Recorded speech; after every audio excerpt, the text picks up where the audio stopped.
Pretender. Pretender has to show that he's the real deal. He's not faking it. He's actually going to be the potential starter for PSG. But how does he get through the lane here? Clement, I've seen this matchup before, and we know what Syndra does in the lane. A lot of time, Vex can be quite passive. I'm curious to see how it goes with the range applied, because Bei and Juhan had really good synergy in the last game, and it was the level 2 gank through mid that flew CTBC Oyster right into the sun. And as they blew up, I mean, it was all coming through Juhan's early aggression. So as we enter Summoner's Rift once again, let's see if PSG can keep it going. Because the other exciting thing about this matchup is, Clement, if PSG win this, they're first. They're dead first, and they have it over Deep Cross Gaming and CTBC Flying Oyster. They're currently tied, but this would put them on a 9-win streak and hold their position firm. That would be absolutely insane. It would mean Beyond Gaming is the only team to take down PSG, and it would just break all of our narratives that we've had so far. Take a good look at that credit card. You have to understand, like, League of Legends does not sell their IP cheaply, so if those credit cards are pretty lit, I would. That's true, dude.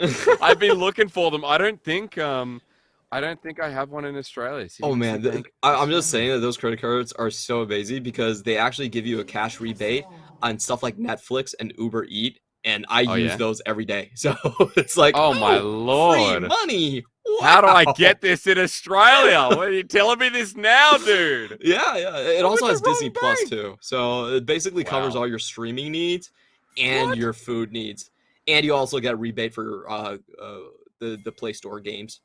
Oh like my god! It just covers everything. It's so Clement. nice. Okay, well, I don't know. I guess I'm gonna have to contact. Apparently, there is one in Sydney. It is very much tailored to gamers and guys like us that sit around all day in front of a screen and just like order takeout. But hey, that's exactly who we are. I mean, I cook my own food, but still, look, you said streaming needs, and I was right there with you. I'll bring you into this game, though, because... Sure. As we Let's go. as we kind of round this out, and I'll talk to you about the credit card afterwards. The biggest thing I wanted to point out first is that, you know, again, for PSG, after their last game, we see the adaptation in draft. We see the big power picks coming through. Juhan on the Hecarim this time around. He has Hanabi with the level 6 to support him, and he has a strong mid that he can bully out, or at least get Bei to help him bully out through this early laning phase. And that's why I see so few opportunities for Frank Esports. As I've been saying, I think their only real chance is to turn this into a snowball skirmish game for Vex. And the only way they do that is if they can outplay the 2v2, because Vex cannot do it on her own. There is no world where Pretender is going to be able to come out of this lane against Bei and have the opportunity to roam. So what we're looking for are those timings where Pretender does have that passive up. You get the fear, you get the knockdown, that gives you a solid chance at a gank, but it doesn't really come around all that often, and you don't get a choice on when to expend it. That's going to be the sort of medium-term cooldowns that we're going to have to be looking at, and also just Holo's pathing. He cannot get spotted out. If he gets tagged, there's no way that PSG aren't going to fall for that trap, and I just don't see him being able to influence the 2v2 if they have his position. Which is why this early ward is kind of spotting out K2, actually doing something quite similar. K2 moves up, pings go down, and you saw Bei straight away positioning towards Juhan on the top side. He's still doing that on the side of the lane. He's giving space. He has a feeling they're still there. And as the fear misses, as the Mistral Bolt does the same, Bei still playing towards the top side of the map. This is so smart from the side of Juhan. You can see him in the top side. The amount of wards that they've been able to drop, just 3 wards plus the scuttle in the top. Of course, Bei is going to play towards the top side. He's completely safe right there. And this is the problem, I think, that happens with Frank's strategy and just being eclipsed in terms of the champion picks is if you have to bet everything on the early game, the only thing the enemy has to do is just play safe. And that's far easier to do than forcing 2v2. Already in a winning lane matchup as well. I mean, Hanabi feeling pretty safe, and the ward dropped is going to make number 4, Clement. Actually, number 5. The vision is literally like a summoning circle, and Holo, as he only spots out one, Hanabi now pivoting a bit, knowing that Holo's towards the top side. Yeah, you really feel like Diablo is just going to pop out of that red buff area, and you open all the seals there, and that's kind of sad for Frank. That pretty much just means that it has to be a lane gank, and Zinza has not been known to pull off lane gank. So I'm really trying to see. I'm squinting to kind of find an out for Frank, but I just don't see it yet. Maybe they have to wait until those objective fights to catch PSG out. Okay, well, at least around those objective fights, we'll have Mega Nut, we'll have Pretender's Shadow Dash as well. I should call it what it is, Shadow Surge. Juhan walking over a ward, though, and Frank Esports having their own little piece of vision. Pretender knows that Juhan's now on this right wing, and so does Hollow. But all it's going to be is a deep control ward and Juhan to continue to wait and see if he can set up Bay. Really nicely done from Juhan. The amount of wards that he's gotten in this jungle is just absolutely obscene. Yeah. There's no angle that Bay can actually be touched here, so he will remain completely safe. And looking across the map, the only point where we do have some advantages is going to be in that bot lane, where we have seen Eminem get a sizable CS lead. And this just means that I like what Frank are doing. You know, Xin Zhao is coming in from the bot side. Might be too late. Pretender just hit 6 as well. Juhan jumps on in. Scout of the week, beautiful. A fear doesn't matter. They don't need the dive from Juhan as he runs in, and PSG with first blood yet again. I just love it when teams can pull off these plays where they're pushed in on the bottom side and then they still manage to find plays on the mid lane. So incredibly well done. And we have to remember, this is PSG nailing down the win condition for Frank. They know, as well as we do, the only win condition that Frank has with this composition. And I'm sorry to say for Pretender, I feel like he's just going to get focused again and again. Holo should have spotted that ward, but I'm not sure why he's not clearing it.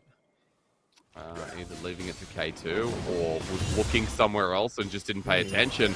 He's going to start up the Dragon at the very least as bot has a push in. So for Frank Esports, despite being down 1,000 gold, they will have the first take of the objective on this map as Kurt is now dealing with the horse. But Juhan close to hitting level 6. That ult from Kurt, he might regret that as Juhan now hits 6, but Hanabi doesn't want to continue any further forward. Kurt will just back off and Juhan will do the same. Now having full topside priority, because, again, they know that Hollow is bot. Yeah, this should just chain into an easy Herald coming in from the side on PSG.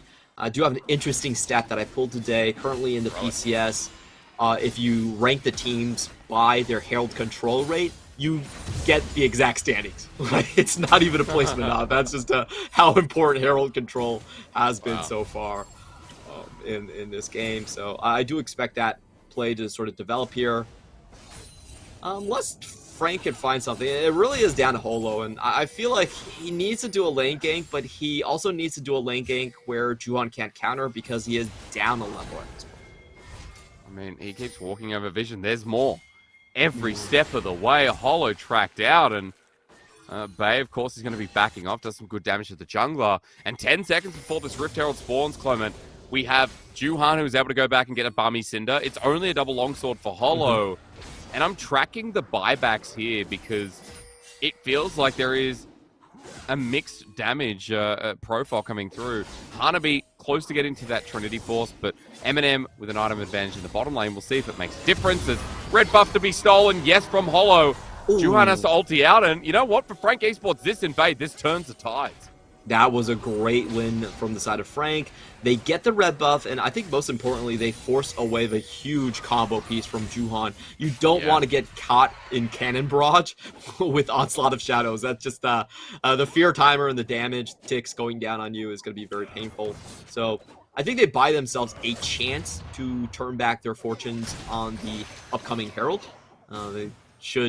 This should like basically mean PSG are not going to contest it until they have the onslaught up again. Well, buying their time. For now, it's just over to his camps. And Juhan still will have a small, CS lead, but it wasn't anything like it was when he was invading the camps on Hollow. So at least it brings back something for Frank Esports when it just looks so calm and like this progressive lead was taking over the game. And Clement, you know, I might be saying that, but I feel like there's still one thing that remains true, and that PSG still have a lead through mid, a CS lead, however so minor, in the bottom lane and top lane. Like, all lanes are still leading, if now jungle evens up. Yeah, that's just the strength of PSG across the board from you. I think Hanabi got a great counter pick in the gameplay. He started this game with a 23-9 CS lead. I was watching the top lane, able to just shove it in, and he's very close getting turret plating as well. I like the build going for a more aggressive option here in the Triforce. I don't think he's getting much pressure from Kurt, and you can get the Triforce procs with the barrels as well, so that just means a lot more damage potential onto the backline compared to something like the Divine Thunder. As Juhan in the bottom side, meanwhile, is trying to group up. Now, that GP we're talking about with the aggressive build, he's going to help out here as Pretender's going to get ulted, run down, Juhan deletes him. And now that Hollow's in here with the Crescent Guard, he might have to burn a flash or worse, but it's way too late. He's trying to take down this Hecarim, flashes away, but Bay was waiting so patiently. 2 kills for the Syndra, and PSG once again mid-jungle triumphs. Oh, that's just a chef kiss to how that execution went down. Pretender, no flash right here. Kurt trying to get something back, but doesn't get the follow-up. And if you could see that play, they were so confident in executing that. Just flashes over the skill shot, makes sure that he doesn't get feared and can output all of his damage. Juhan charges in with the easy finish up, and Holo's just caught between a rock and a hard place. Juhan still had his ultimate to finish off onto Holo afterwards. We saw Frank Esports forcing Juhan out before. But when that ult came through and when that window was there, it didn't look like Frank Esports were able to get anything, right? The Herald was sitting there waiting. Pretender was caught out once again, as he might be now. Solarflare laying down the cannon barrage, and Kaiwing doing work. Bay comes in with an auto-ignite, gets his 3rd kill, and it just looks so hard for Frank Esports to survive the rest of this game. Well, I will say the silver lining for Frank fans right now is that you guys are probably going to hold on to your mid lane for a while. So yeah, you're not going to have to look for someone else at this point. It is looking really bad at the moment, and I think this is why Vex isn't considered necessarily a tier 1 pick that we've seen. She does have those issues with mobility and escapes. She's not as mobile as something like an Ahri. Though she still needs to play a tempo game, and now we have Eminem getting caught on and flash burn. Yeah, flash cleanse, wants to turn around for a bit of damage, but he's already taken the summoner, and PSG will take the trade, no brainer. Onto the dragon. Hollow's not down here, so Juhan's just going to take this himself. And going across the board, going from what I can see, it's a 4,000 gold lead at 12 minutes into the game, and I just love that PSG, make one little mistake in the jungle, buy their time, and then that ultimate usage comes back to being phenomenal. Frank Esports did not find any opportunities during that window of Onslaught Shadow being down. There's no ganks happening whatsoever, and right now they find themselves in a very awkward situation where they have 1 mythic compared to 3 coming out on the enemy side. So PSG can do whatever they want at this point. I would not be too surprised to see them starting to take over the jungle. The mid lane is already down, so both sides of the jungle are just wide open, and I'm also questioning the vision control here by Frank Esports. You could see double pink wards towards the top side, but that's not territory they can hold on to. If you look at Bay right now, he can just walk into the top side. No one's going to stop him. Very, very true. I mean, the dives are coming from the right as well against Pretender. He has to back all the way up to his inner side turret. And there's actually a bit of a squad from PSG going on for the time being. While that vision you talk about, focus up towards the top side, it's like PSG have this little alert in the back of their mind that they're just going to keep playing towards bot. Yeah, and I think that's... if you know anything about Frank Esports, you know where their damage comes from. So that's, I think, the absolute correct call here. Kurt is so far behind. It might not look like it from the CS, but you do have to remember that Gameflink also gets extra gold coming in from the parlay. So the gap there is a lot larger than you would assume just based on the scoreboard. The bot lane's going down, and Frank, they just don't have the damage anymore. And look, they're getting caught out in their own jungle. Hollow here, blasted before he can even say hello. Eminem, though, getting a good trade, but Scout of the Week turns around with a solar flare, and that's a flash from Kaiwing. Meanwhile, on the top side, Clement, how much more wrong could it go with a solar kill to Hanabi?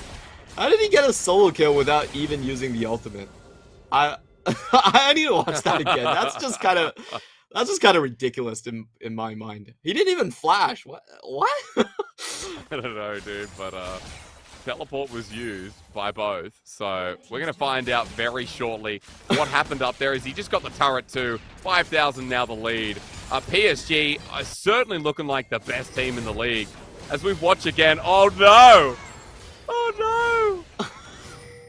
He burnt to death. He was trying to help his teammates. Trial by fire hit him. He got the TP off, but it was the second hit and he just died as he finished it off. So Hanabi just clipped him to death. Well, it looks like PSG are pretty prejudiced against Yordles, which is something I have been preaching. Yordles do not have souls. They cannot ascend to heaven. So I like this play from PSG. You know, they're definitely showing their furry friends the fury that they deserve. And let's see if Holo can get out of this one. Well, a solar flare, a scout of the week. He does flash in time, but Bay, that ult was overkill and not needed. The Spectral Bolt once again, the Mistral, excuse me, from Predator. Oh, Pretender, wow. I'm trying to talk him up, Clement, and he's not really a Predator this game because Pretender is 0-4, and he can't help out his jungler anymore. Definitely not. We do have the only Mythic on M&M. Maybe they could do something here? Well, the earliest Mythic, sorry. Unfortunately, Kaiwing just too tanky. Proxy Aftershock walks back.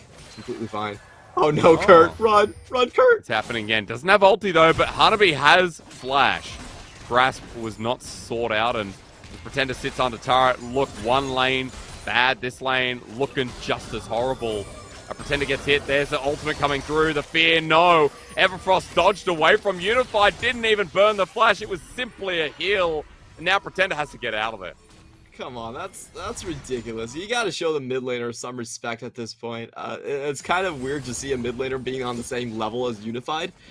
But he should have been able, I feel like, to get a little bit more. He does get the heal at least.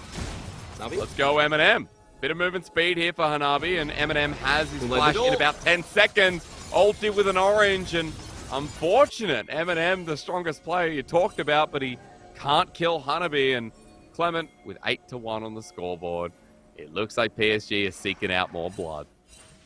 It definitely does, and here are the trials and tribulations of Kurt. Yeah. How will he be remembered? A good dodge from the solar flare, but as that's some anti-synergy from Juhan and Bay, it will still be Bay who's doing a quarter of his HP every Q. I will say, Kurt, this game, he has pulled his own weight. Don't forget, never forget, that PSG had to triple ban Kurt. That's right, dude. Because Kurt's the best top laner in the world right now. It definitely is. I can't fault them for their strategy. I mean, at least they know he plays Gnar, so you know, that's valuable information. That's another one on the list. Next time it'll be a Gnar ban and the Tryndamere Akali ban. Take it all off of him.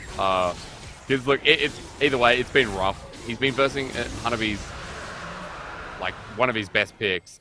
The gangplank is something that no one else is really touching, but this man now with a hull breaker is just so unstoppable.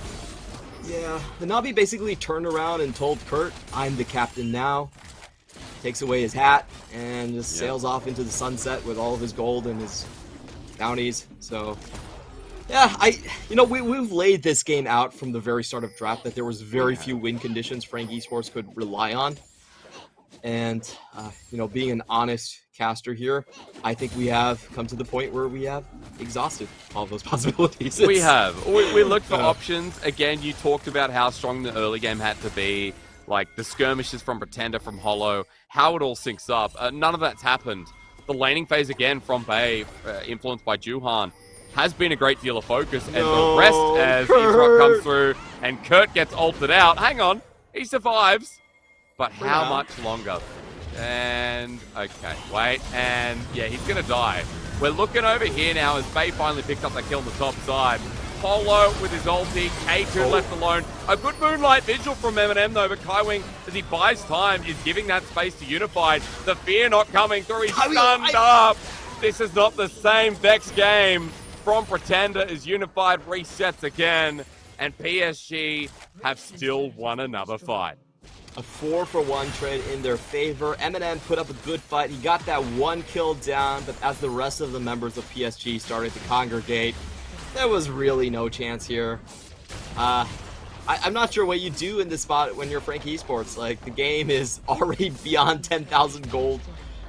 difference before the 20-minute mark. This is just so insane to watch, because if you think about this game, PSG did not rely on anything that was about mechanical outplay. Nope. They didn't try to force dicey situations. They simply walked in when they had leads. They flashed in and used their abilities, and that was enough. That's just, I think, the strength of a powerful macro game. As we take another look at this one, PSG fighting off a little bit more they could chew earlier on, and then, as we see, does get a little bit more gold on the board. We'll see if that leads into any items. Into that as well. He ultied, then Gale forced, and flushed out immediately. It was like, oh, that's too much. That's a bit too much. I love the bloodthirsty intent, though. Yeah. The personal history between these two were so interesting. Like, Eminem was kind of the go-to guy because Unified, a lot of times he couldn't travel by airplane. So he did get a lot of chances to play at international events when Unified, in theory, should have played. So I always felt like Eminem was the guy that was... We saw as having potential and having that exposure to international events that could potentially lead into, the understudy overtaking the master, as we have a bit of a sideshow on the back end of Kurt. You got out. Good for you, Kurt. Kurt survived. It was nice to see. Eminem as well is just looking. He's only 21, so got a long career ahead of him as well. And he's been playing. You talk about it on HKA in Worlds 2019. Remember the Crash roster, and I feel like this guy is what gives Frank Esports their wins. But this time around, the whole roster's burning. I don't know how you put out that fire, Clement. We've already talked about it. There's not really a way at this point, with both solo lanes being so far behind and making up the majority of the deaths on this team. I'll be honest, all I want to see right now in this game is just a perfect ace from PSG. I want to see the extent of the execution from PSG. You just picture it in your mind. Onslaught of Shadows riding through Kurt, riding through the Yordles and just cutting them down left and right. And then you have the cannon barrage boiling their furry bodies. And then the super mega death rocket comes in, blowing them to smithereens. It's art. You sick man. You sick man. Clement Chew. Here we go. You might actually get your wish. And funnily enough, just as you said, the bodies are being burned. Polo trying here for Juhan, and Kurt coming on the wing, but as he's about to go mega, the damage is too much to deal with. PSG acting like the best PCS team here in spring, and boy oh boy, are Frank being outclassed in this game. I'd give that an 8 out of 10. They missed one Yordle, so no full marks for you. Unlucky. And they did loot one person. But I think that execution was actually pretty much spot on. I love the use of the red buff to kind of hide their advance there. They get the cut off on multiple angles, and we saw a very beautiful scatter the weak across a cannon barrage. So, a lot of things were done right there. The Baron fake to start that one up. Okay, Kaiwing, you get nothing for that Leona ult. That was actually pretty bad. But the rest of it, I can't argue much about it. It was absolutely beautiful. They getting that crowd control down on top of the damage ticks of Hanabi, that was a pleasure to watch. Well, still, the game goes on, surprisingly enough. PSG, we kind of talked about this in the last game. They're not the team that will go explosive with the lead, right? Like, they are still playing well. They're opting into these fights and looking for blood, but they're still playing it out very mechanically. All right, side lane time, let's push up. We have a Baron, apply the pressure, slowly whittle them down. Frank Esports, we know their base is going to break at one point. It's just about how long it will take at this 23-minute mark. I'm looking at Kurt right now, and he still doesn't have a mythic item just yet. No, he doesn't. Yeah. Well, I guess the triple ban does work out in the end. Maybe force him to a bad matchup at the very least. So, yeah, things are looking kind of grim. Frank Esports right now, I think you have to do one thing. Contender, you have to get a kill onto base. Yeah. He's already half HP. It's not that hard. Set him up, looking for the angle. He really wants it. He's like, dude, I can get it. He goes for it, and it's a miss. And you know what? There's the tool that we wanted to see. PSG are just going to go to top side now. And we're going to have to wait, Clement. I think it's 30 more seconds till Pretender gets another try. Oh, that's a very short cooldown. It is. On that ultimate. Yeah, I actually didn't know about that. Interesting to see. He has to showcase that he should be in the conversation of PSG mid laners. There we go. Gonna be rooted up. Eminem cleanse on the backside. The Cannon Barrage doing work though, and as Kurt jumps in, he's already lost his support. Frank Esports stuck against the fountain, against the best team in the PCS. I'm calling it now, Clement. 9-1 is what they're going to move to here as Scout of the Week comes through Hollow. Surviving with the Crescent Guard. Kurt ulting only Kai Wing back. That won't do too much. And as Frank get obliterated against their own base, it is PSG with back-to-back games here today that skyrocket up to the clear first. I'd be scared as the rest of the world watch in. PSG are coming.